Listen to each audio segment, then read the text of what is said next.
नमस्कार दोस्तों, एक बार पुनः आप सभी का एग्जाम एजुकेशन के इस ऑनलाइन प्लेटफॉर्म पर हार्दिक स्वागत है। आज हम एक नए टॉपिक का अध्ययन करेंगे और वो है विराम चिह्न।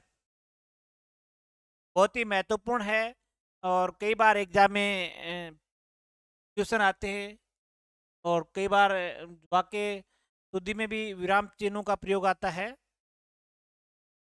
वक्ता कोई बात वाक्य बोल रहा है या वाक्य को पढ़ रहा है तो ठहराव के लिए या विराम के लिए रुकता है और उस विराम को दर्शाने के लिए जिन संकेतों का हम प्रयोग करते हैं उन्हें विराम चिह्न कहते हैं। वैसे हम देखें कि विराम का अर्थ क्या है। सबसे पहले हम बात करें कि विराम का अर्थ।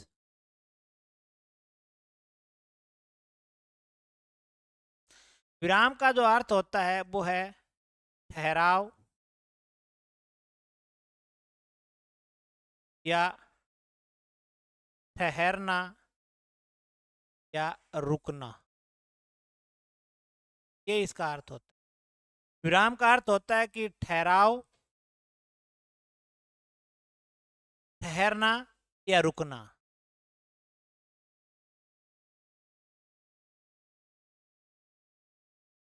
विराम का अर्थ है ठहराव, ठहरना या इसे कह सकते हैं रुकना।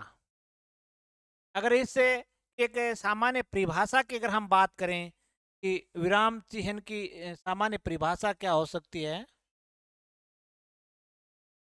उसकी अगर हम बात करें सामान्य परिभाषा,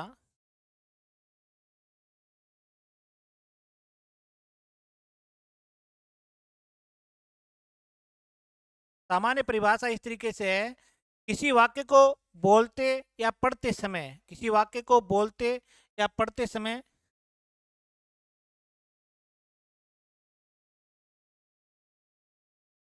कि वाक्य को बोलते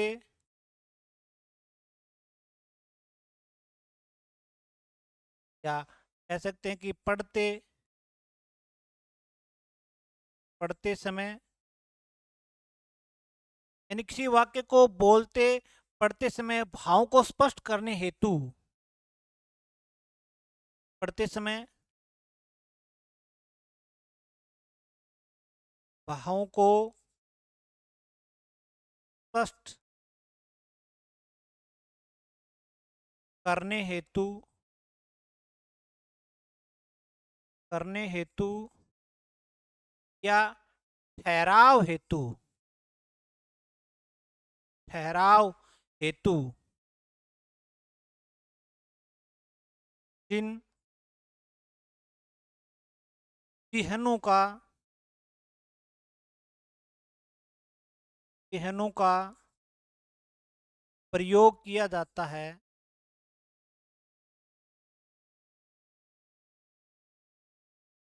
प्रयोग किया जाता है,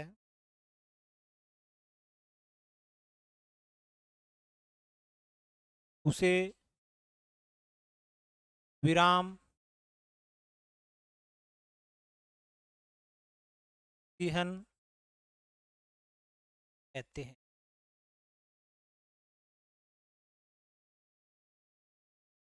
ये इसकी एक सामान्य परिभाषा है कि किसी वाक्य को बोलते या पढ़ते समय वक्ता वाक्य के या तो वो भाव को स्पष्ट करेगा या ठहराव हेतु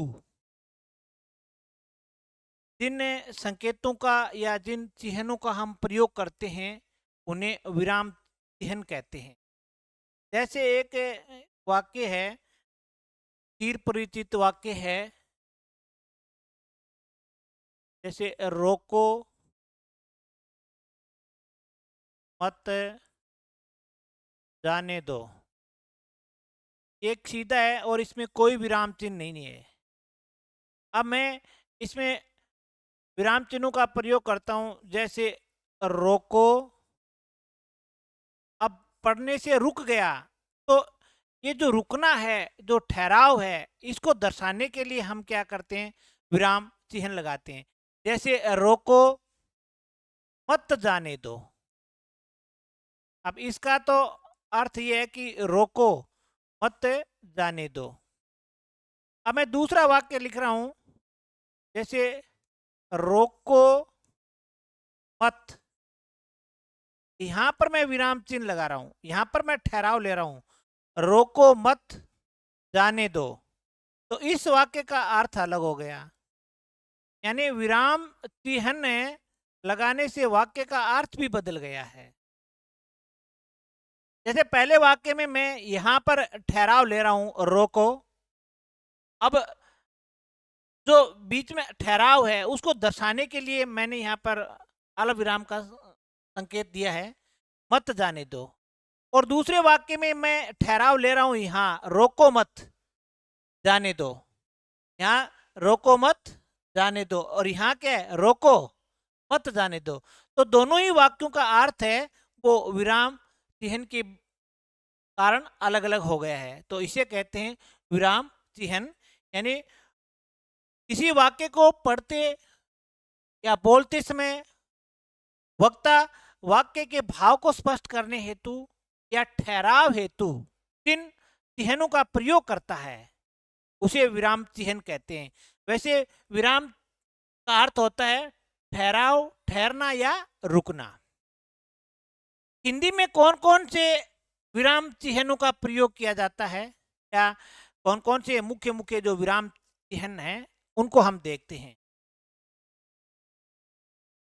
हिंदी भाषा में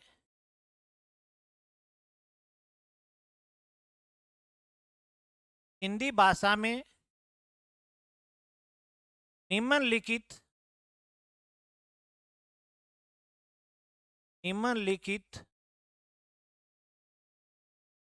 विराम चिन्हों का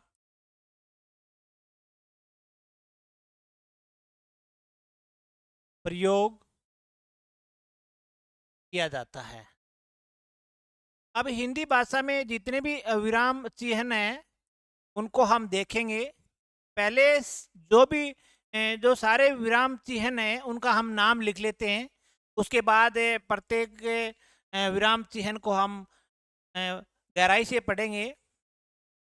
सबसे पहले जो नाम आता है वो है एक नंबर पर अल्प विराम।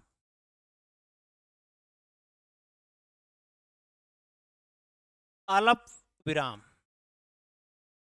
और अल्प विराम का जो संकेत है वो ये है। ये जो संकेत है वो किसका है, अल्प विराम का है। यानी किसी वाक्य में थोड़ा रुकना हो तो वहां पर हम किसको कौन से विराम चिन्ह का प्रयोग करते हैं, अल्प विराम का। उसके बाद 2 नंबर की बात करें, अर्ध विराम।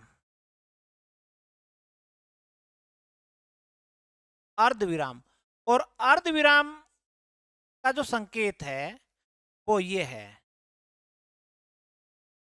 ये जो संकेत है वो अर्ध विराम का है।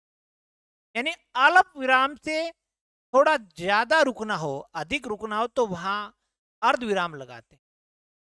एक आता है 3 नंबर की बात करें तो अपूर्ण विराम। अपूर्ण विराम और अपूर्ण विराम का जो संकेत है वो ये डॉट है।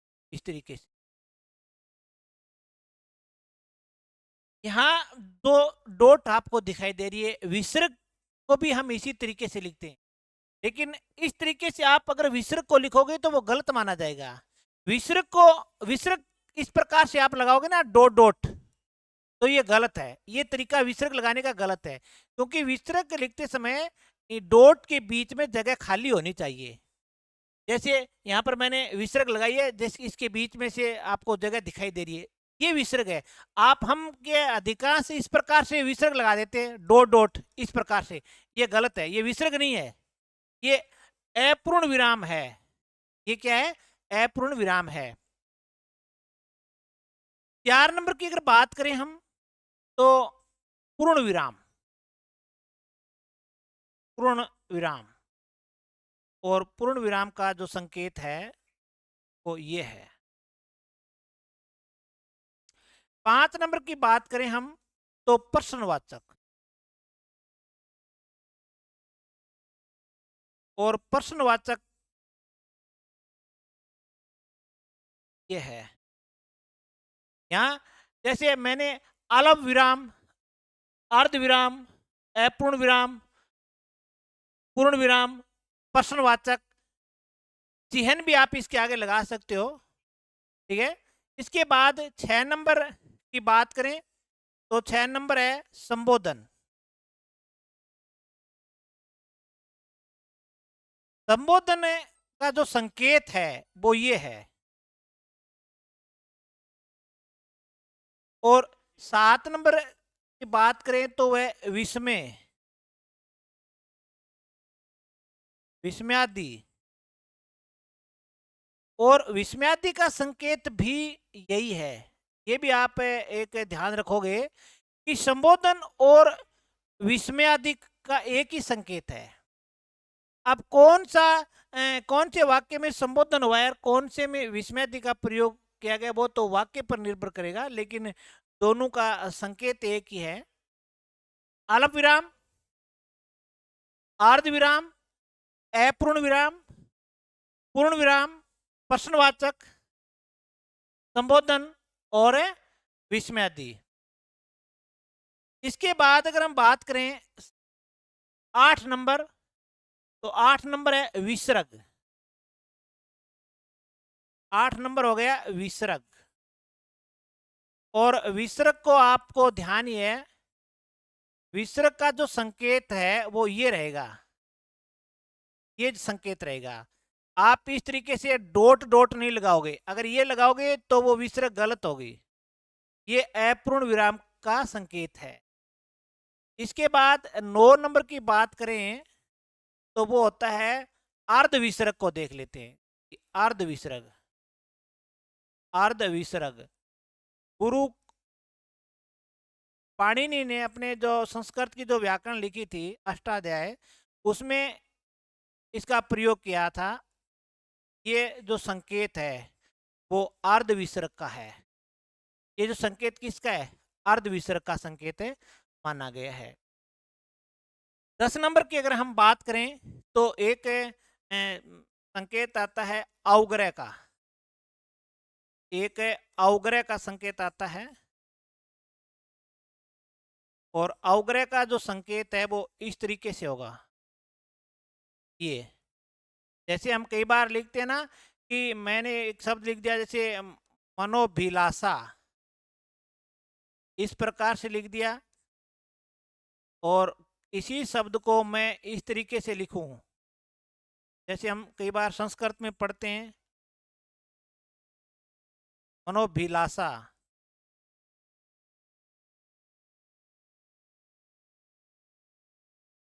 इस तरीके से लिखते हैं। तो ये जो संकेत है, ये जो संकेत, ये संकेत अवग्रह का है। ये संकेत किसका है? अवग्रह का संकेत है। इसके बाद अगर हम बात करें 11 नंबर, योजक लाइन कहते हैं, योजक चिह्न। योजक की जो लाइन है वो थोड़ी सी यहाँ छोटी होती है। निर्देशक की लाइन इससे बड़ी होती है और योजक की लाइन क्या है? छोटी होती है। ये वाक्यों को जोड़ती है, ये वाक्यों को जोड़ती है ये लाइन, योजक लाइन। और जैसे 12 नंबर की बात करें तो 12 नंबर हो गया निर्देशक। और निर्देशक की जो लाइन है वो योजक से लंबी होगी। ये निर्देशक है। इसके बाद अगर 13 नंबर की बात करें तो अविवरण आता है। विवरण। और विवरण का जो संकेत है वो डॉट डॉट के साथ ये निर्देशक लाइन होती है। डॉट डॉट के साथ निर्देशक लाइन होती है। 14 नंबर की अगर हम बात करें तो जैसे लोप, लोप चिह्न, ये बहुत महत्वपूर्ण है। एक बार एग्जाम में भी आया था कि हम इस तरीके से लगा देते हैं, कई बार लोप इस तरीके से डॉट लगाते हैं, लेकिन इसमें कितने डॉट होने चाहिए। एक बार एग्जाम में पूछा गया था कि लोप चिह्न है उसमें कुल कितनी डॉट आएगी, तो यहाँ 8 डॉट लगाओगे आप। 1 2 3 4 5 6 7 8, ये है लोप चिह्न। इसमें डॉट कितनी आती है, इसमें 8 डॉट आती है। कई बार हम अपनी मर्जी से 2 3 लगा देते हैं, कई बार ज्यादा लगा देते हैं, तो ये जो तरीका है वो गलत है। अगर आप लोप चिह्न का प्रयोग कर रहे हैं तो आप 8 डॉट लगाओगे तो वो सही माना जाएगा। 15 नंबर की अगर बात करें हम तो वो है संक्षेपण या लाघव चिह्न। कोई ख्याति प्राप्त व्यक्ति है उसको हम शॉर्ट में लिखते हैं और इसके लिए ये संकेत रहेगा। जैसे हम लिखते हैं ना पंडित जवाहरलाल नेहरू, तो हम इसको इसके आगे और ऊपर भी लगा देते हैं, जैसे नेहरू, तो ये ख्याति प्राप्त नाम है तो इसे पढ़ेंगे तो ये पंडित नेहरू पढ़ेंगे हम, ऐसा नहीं पढ़ेंगे कि पै नेहरू। कोई भी व्यक्ति ख्याति प्राप्त अगर कोई है तो उसके नाम को हम शॉर्ट में लिख सकते हैं। आप हर नाम को शॉर्ट में नहीं लिख सकते, लेकिन कोई ख्याति प्राप्त है तो इस प्रकार आप लाघव चिन्ह का प्रयोग कर सकते हो। इसके बाद अगर हम 16 नंबर की बात करें तो एक आता है समता। समता या तुल्यता, और इसका जो संकेत है वो बराबर का है, ये संकेत। 17 नंबर की अगर हम बात करें तो एक आता है समापन, समापन या इतिश्री। कई बार हमें हमारा पैरा पूरा हो जाता है तो उसके अंत में हम समापन या इतिश्री का संकेत लगाते हैं, लेकिन इसका भी एक तरीका है लगाने का।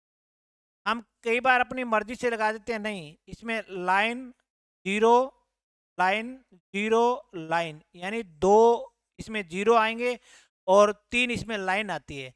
कई बार हम इस प्रकार से लगा देते हैं, ये हो गया, ये गलत है।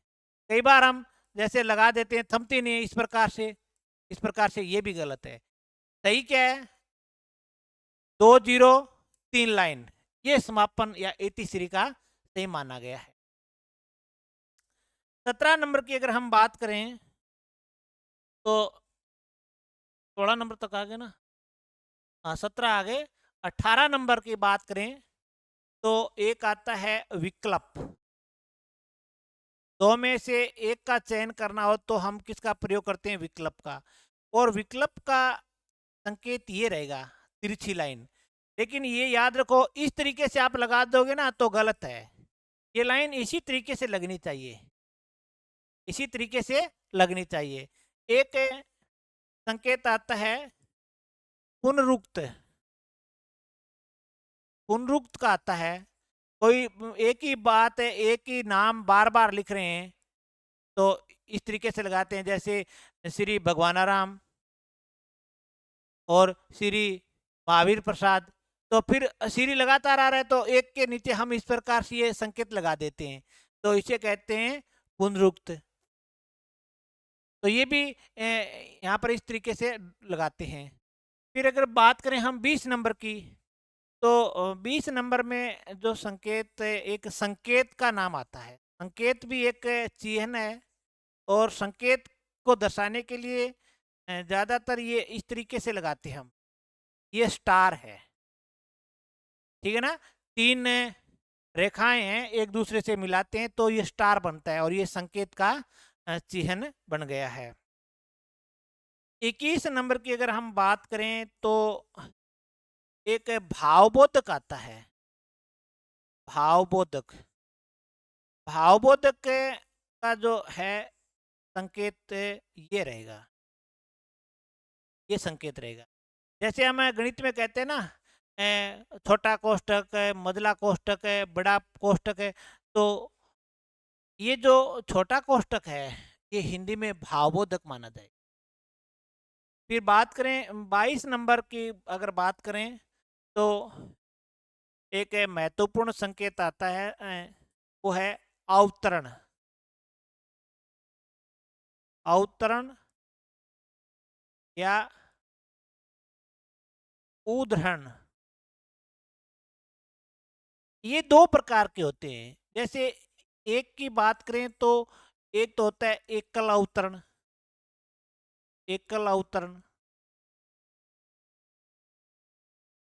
एकल अवतरण में जो संकेत होगा वो ये होगा, जैसे 6 और 9, इस तरीके से लगाओगे आप। कई बार हम ऐसे ही लगा देते हैं अपनी मर्जी से, इस प्रकार से कि ये उद्धरण चिन्ह हो गया, नहीं, ये गलत है।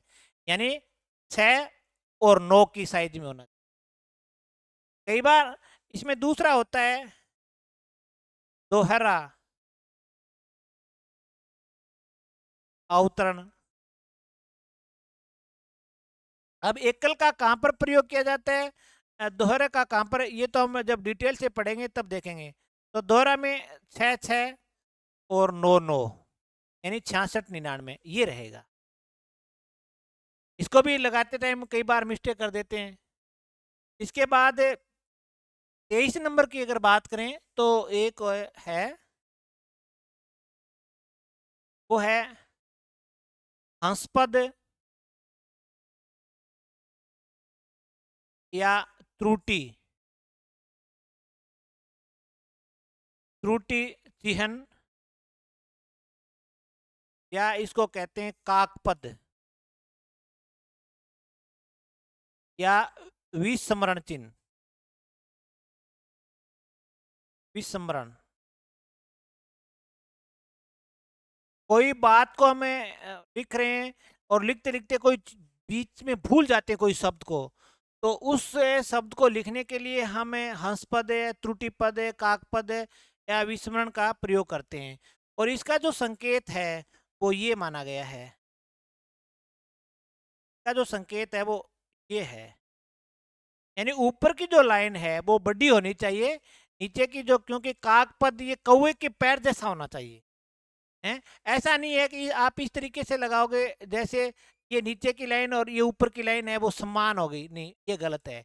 ऊपर की लाइन बड़ी और नीचे की लाइन ये छोटी होनी चाहिए।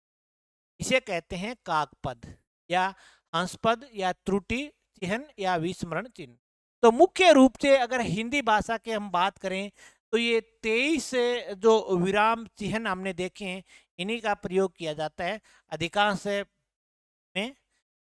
ऐसे 23 कौन कौन से हैं जिनको हम एक बार पुनः देख लेते हैं कि आज की जो क्लास थी हमारी विराम चिन्ह। तो विराम का अर्थ तो आपको पता ही है कि विराम का अर्थ होता है रुकना, ठहरना या ठहराव। विराम का अर्थ तो ये होता है, यानी जब वक्ता वाक्य को पढ़ते समय, वाक्य को बोलते समय, वाक्य के भाव को स्पष्ट करने के लिए जिन संकेतों का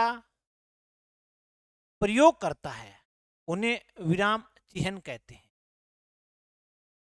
क्योंकि हम एक वाक्य को या पुस्तक पढ़ रहे हैं तो हमारा जो श्वास बदलने की जो सीमा होती है वो हम वाक्य पर निर्भर करते हैं कि कौन से वाक्य में कहाँ पर ठहराव लेना है, कौन से वाक्य में कहाँ पर ठहराव लेना है। ये अनुतान होता है, पढ़ते समय शब्दों का आरोह अवरोह चलता रहता है। तो वहां पर हमें जो विराम, जो ठहराव आता है, उस ठहराव को दर्शाने के लिए जिन संकेतों का प्रयोग करते हैं ना उन्हें विराम चिन्ह कहते हैं। जैसे हमने यहाँ पर एक वाक्य भी देखा था कि इस वाक्य में कोई विराम चिन्ह नहीं लगाया, रोको मत जाने दो। लेकिन मैंने फिर इसे दो वाक्य बनाए कि रोको मत जाने दो। अब इसका अर्थ हो गया कि रोक लो उसे, जाने मत देना। और दूसरा वाक्य रोको मत जाने दो, इसका अर्थ अलग है। तो यहाँ पर मैंने इस विराम चिन्ह का प्रयोग किया, यहाँ पर ये अल्प विराम का प्रयोग किया है। अब हिंदी में कौन कौन से हैं, जैसे अल्प विराम, कम समय रुकना है तो अल्प विराम, अल्प विराम से ज्यादा रुकना है तो अर्ध विराम, और अपूर्ण विराम अर्ध वाक्य होते हैं। पूर्ण विराम वाक्य पूरा होने के बाद लगाते हैं। प्रश्नवाचक, अगर वाक्य में प्रश्न किया गया है तो प्रश्नवाचक, अगर संबोधन है तो संबोधन का, अगर वाक्य में वक्ता के भाव प्रकट हो रहे हैं तो वहां पर विस्मय का प्रयोग किया जाता है। इन बातों को हम जब डिटेल से पढ़ेंगे तब देखेंगे। इसके बाद विसर्ग, विसर्ग को आप हमेशा याद रखोगे, इस तरीके से डॉट से नहीं दर्शाओगे, ये तरीका है वो गलत रहेगा। आपको विसर्ग लगानी है तो विसर्ग के मध्य जो डॉट आ रही है, जो डॉट लगा रहे हैं उनके मध्य जगह होनी चाहिए, वो विसर्ग मानी जाए। फिर अर्ध विसर्ग, ये क्या पाणिनि की व्याकरण में था। अवग्रह इस तरीके का संकेत है जो ज्यादातर संस्कृत के जो शब्द हैं उनमें प्रयोग किया जाता है। योजक लाइन होती है या योजक चिन्ह, ये वाक्यों को जोड़ने के लिए प्रयुक्त होगी। निर्देश, इसकी लाइन छोटी है और इसकी लाइन बड़ी है। उसके बाद विवरण चिन्ह, फिर लोप चिन्ह में जो डॉट लगाते हैं ये भी एक महत्वपूर्ण है कि कुल कितनी डॉट लगानी पड़ती है, 8 डॉट लगानी।